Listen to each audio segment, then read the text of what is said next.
আসসালামু আলাইকুম। তো আপনারা সবাই কেমন আছেন? আমি ভালো আছি। তো আজকে আমি এখানে বানিয়ে নিচ্ছি ছানার সন্দেশ। তো ছানার সন্দেশের জন্য এখানে কি কি লাগছে তো আপনাদের সাথে আমি শেয়ার করছি। প্রথমে নিয়ে নিয়েছি এখানে 1 কাপ ছানা। তো দিয়ে দিচ্ছি এখানে 1 টেবিল চামচ ঘি। এখানে দিয়ে দিচ্ছি 1 চামচ ঘি। দিয়ে দিচ্ছি 1 চামচ কর্নফ্লাওয়ার। দিয়ে দিচ্ছি এখানে 1 চামচ ময়দা। দিয়ে দিচ্ছি এখানে 2 চামচ সুজি। 1 চামচ, এই 2 চামচ সুজি দিয়ে দিচ্ছি এখানে। দিয়ে দিব স্বাদ মতন চিনি।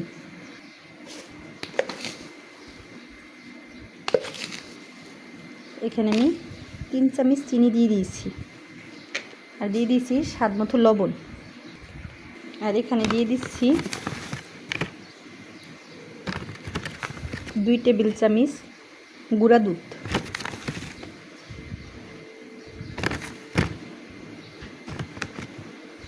এখানে আমি 2 টেবিল চামচ গুঁড়া দুধ দিয়ে দিয়েছি। এখানে আমি 3 টেবিল চামচ গুঁড়া দুধ দিয়ে দিয়েছি। এখন হাতে এটাকে আমি মেখে নিচ্ছি। এভাবে হাতে একটু মেখে নিয়ে এখন আমি এটাকে চুলায় রান্না করার জন্য চলে যাচ্ছি। তো আমার সাথেই থাকুন। এখানে চুলার উপরে দিয়ে দিচ্ছি একটা ফ্রাই প্যান। তো এখন আমি দিয়ে দিচ্ছি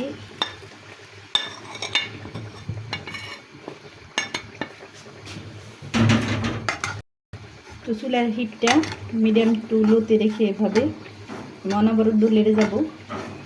তো চিনি থেকে পানিটা কিছু টাইমের ভিতরেই ছেড়ে দিবে। এখানে সামান্য পরিমাণ একটু পানি দিয়ে দিয়েছি আমি, খুবই সামান্য পরিমাণে দিয়ে দিয়েছি পানিটা। কারণ এখানে এভাবে এটাকে নেড়ে নেড়ে রান্না করতে।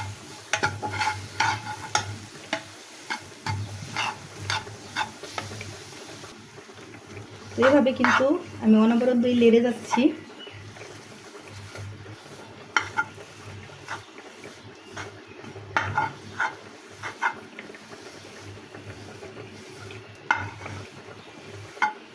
যখন দেখবেন এভাবে সুন্দরভাবে একটা আঠালো ভাব চলে আসবে, ভিতরে কোনো দানা দানা থাকবে না, পুরাটাই মিশে যাবে, তো তখন ভাববেন যে ছানাটা রেডি হয়ে গিয়েছে। কারণ যেহেতু ভিতরে কিন্তু সুজি দেওয়া হয়েছে, তাই একটু ভালোভাবে জাল করে নিতে হবে।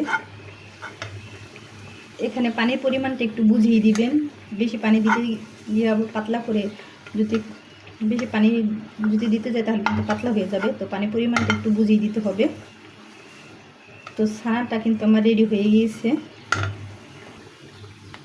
তো এখন চুলা থেকে ছানাটা কিন্তু আমার রেডি হয়ে গেছে এখানে সন্দেশের জন্য। তো এখন আমি চুলা থেকে নামিয়ে নিচ্ছি। তো এভাবে আমি হাত দা চেপে চেপে সুন্দর করে সন্দেশের আকার একটা শেপ দিয়ে নিচ্ছি, পরবর্তীতে কাটবো। তো ছানাটা আমি এরকম করে একটা শেপ দিয়ে নিয়েছি। তো ঠান্ডা করে আমি 3 ঘন্টার জন্য ফ্রিজে রাখবো সেট করার জন্য। তো 3 ঘন্টা পরে আমি ফ্রিজ থেকে এটাকে বের করে নিয়েছি। খুব সুন্দরভাবে সেট হয়ে গিয়েছে। তো এখন আমি ছুরির সাহায্যে এটাকে কেটে নিব।